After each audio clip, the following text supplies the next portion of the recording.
Hello friends, in this video we are discussing CPU scheduling shortest job first algorithm and we are considering the preemptive mode. So before moving ahead, CPU scheduling is the process of providing the processes to CPU for execution, and it is done in two modes. One is the preemptive mode and another is the non-preemptive mode. In preemptive mode, once we provide the process to CPU for execution, we can remove that process from the CPU. But in case of non-preemptive mode, once we provide that process to the CPU for execution, we cannot forcefully remove that process unless its execution gets completed. So this is the difference, and we are discussing the preemptive mode. The criteria for shortest job first is the burst time. Now what is burst time?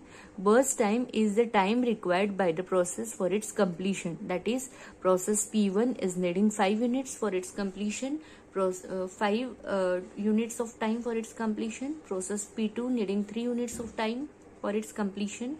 Process P3 needing 4 units of time for its completion, and process P4 need 1 unit of time for its completion. So this is the burst time. Then arrival time is the time at which the process is arriving at the CPU. That is, it is ready for execution at this time, and these are the process numbers. So we are provided with the 4 processes, their arrival time and burst time. Now let us see how to solve this problem. To solve this problem, we have to use the Gantt chart. So at first what we are doing is we are checking which process has arrived at time 0. Process P1 has arrived. So what we do is we will provide process P1 to CPU. Now we run this process for 1 unit of time.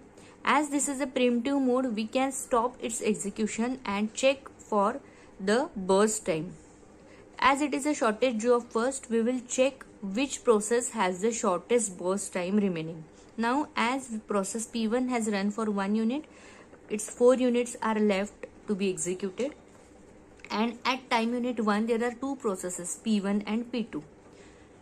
Now process P1 is having 4 units of burst time, process P2 is having 3 units of burst time. So we will run process P2. जिसका burst time कम होगा वो process पहले execute होगा. So P2 का burst time कम है, the burst time of P2 is 3. So we will put P2 and we will run it for 1 unit. At time unit 2 we have 3 processes. अभी इसका 2 unit बचा है. हमारे पास अभी P1, P2, P3 अराइव्ड है, and इसमें से सबसे कम बर्स्ट टाइम जो है वो P2 का है. So we will run P2 again. So P2 हम 3 यूनिट्स तक चलाएंगे. At 3 unit also P2 is having the less burst time. So P2 will run for 4 units and P2 has completed its execution. Now at time unit 4 चारों processes अभी arrived है, उसमें से हमारा P2 जो है वो already completed है. So we are having process P1, P3 और P4 and we will check its burst time now because all the processes are already arrived. So burst time of P1 is 4, P3 is also 4 and P4 is 1.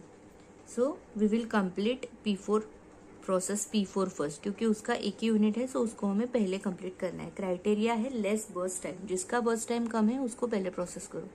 So P4 complete हो गया. Then we are having P1 and P3. So दोनों का जो burst time है वो same है. So we will go sequentially. P1 को हम 4 यूनिट्स तक चलाएंगे, so it will be 9 and P3 will also run for 4 units, that is it will be 13. So this is how our Gantt chart we have done. Now completion time. So completion time हमें Gantt chart से ही पता चलेगा कि कितने time unit में हमारा process complete हो रहा है. सो P1 इज कंप्लीटिंग, सबसे लास्ट हमें चेक करना है. P1 कंप्लीट हो रहा है 9 यूनिट्स पे. देन P2 हमारा कंप्लीट हो रहा है. Completion time of process P2 is 4 not 3. Then completion time of P3 is 13. You can see here from Gantt chart. And completion time of P4 is 5. It is completing at 5. Now turnaround time is calculated using formula completion time minus arrival time. So completion time of P1 is 9 and arrival time of P1 is 0. It will be 9 here. Again P2 4 minus 1, that is 3. Then for P3 it will be 13 minus 2, that is 11. And for P4 5 minus 4, that is 1. So this is we have got turnaround time. Now waiting time will be calculated using formula turnaround time minus burst time. So 9 minus 5, that is 4.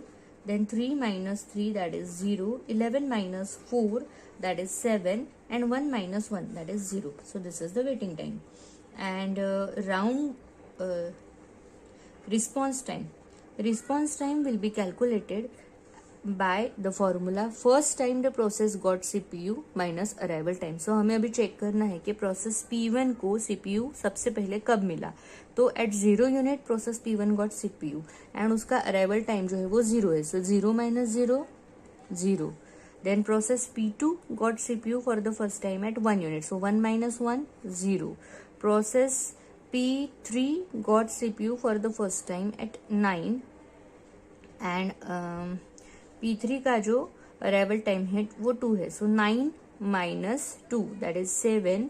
And process P4 got CPU for the first time at 4 units and it is its arrival time is 4. So 4 minus 4, it is 0.